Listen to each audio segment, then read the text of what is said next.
Good afternoon, WTF Shock Troopers. Welcome to the Tuesday, July 12th version of WTF Central Oregon, where I give you my uncensored view on Central Oregon life, news, and events.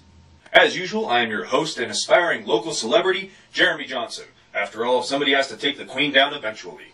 I would like to bring up how awesome Summerfest was this weekend, even though it completely slaughtered my views for the last show.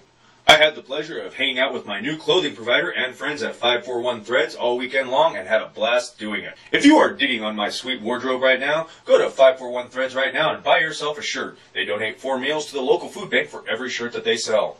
I would also like to thank Red Hand Studios, who volunteered to help me edit this episode as I no longer have editing software. I'm not going to lie, Central Oregon, it pretty much sucks to live off a $600 disabled veteran check every month.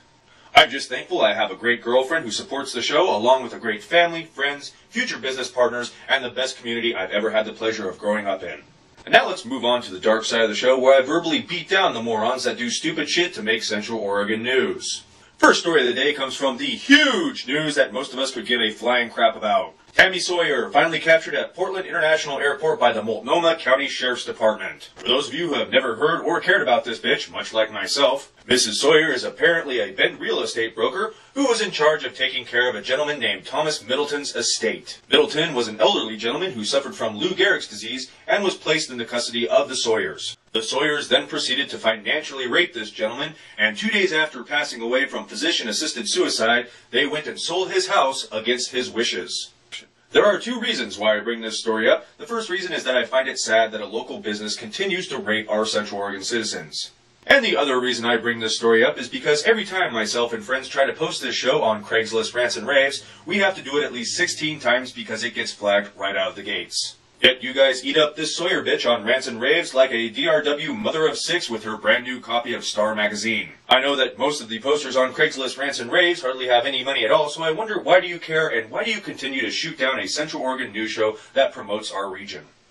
Okay, I have devoted enough time to that waste of our crisp, clean air. On to our next story. 3 suspects in Lapine were jailed by Deschutes County Sheriff's Department after a car chase involving gunshots happened. County sheriffs were alerted to an argument happening on Burgess Road in Lapine, where the suspects promptly fled in 2 cars, which led to the gunshot-fueled car chase. Law enforcement officials pulled over one of the 2 vehicles, where 2 out of the 3 suspects fled the scene.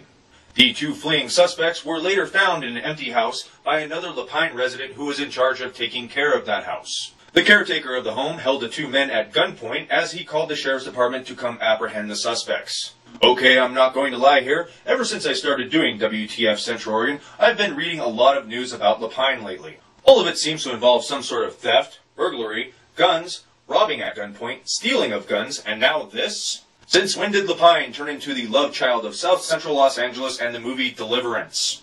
Seriously, Deschutes County, let's give these guys something to do. Maybe a strip club in Lapine would do something to calm down all the rampant testosterone problems presented there. On second thought, scratch that. It's going to take much time and therapy to scrub the idea of a Lapine strip club from my brain.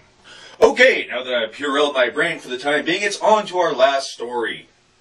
A deaf-bed man's bike was stolen out of his driveway earlier this week. This 50-year-old man spent much time and money completely tricking out his North Rock bike with handlebars, so on and so forth. As this man was deaf, his bike was his only means of transportation, much like myself, so when I hear about somebody stealing your only means of transportation, it kind of pisses me off. As this bike is very unique looking, it is probably easily identifiable. So if any of my viewers see this bike or know the people who have stolen this bike, promptly deliver a beatdown of epic proportions and steal this poor man's bike back. Or you can call the police at 541-693-6911. But honestly, Central Oregon, I like my way better. I know a very generous neighbor of his gave him $600 for a new bike, but nothing compares to a project that has taken years of dedication and hard work to complete. And that, my friends, is it for the news. Time for local events. Since I promoted so much on my last show that nobody watched due to Summerfest, I'm going to keep this brief. I don't blame you, Central Oregon. I was at Summerfest too, and I was rocking my ass off. I did not have any time to spend in front of my computer.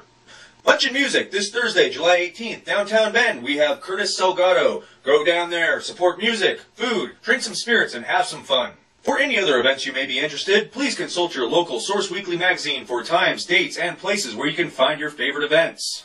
The Source Weekly is free, so there is no reason why you should not be informed. In closing, I would like to bring up a topic that has shown up on many of my emails and comments. which is, while I am a local and I do promote Central Oregon, why the hell do I wear a Los Angeles Dodgers hat?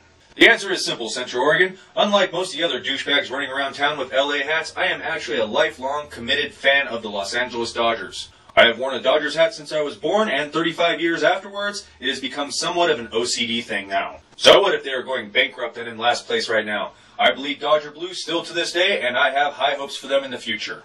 Now I'd like to issue a quick reminder about the very first WTF Central Oregon official Meeting of the Minds at Caldera Grill, downtown, tomorrow, Wednesday, July 13th, from 6 to 8 p.m.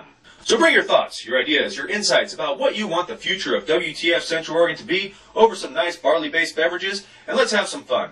As usual, you can find me on my Facebook page, my Twitter page, my YouTube page. You can even email me at WTFcentraloregon@gmail.com. So email me, send me a comment, like the Facebook page, subscribe on YouTube, and tell me how I am doing. So that's it for today's show, Central Oregon. Be safe, and I'm out. The day is over.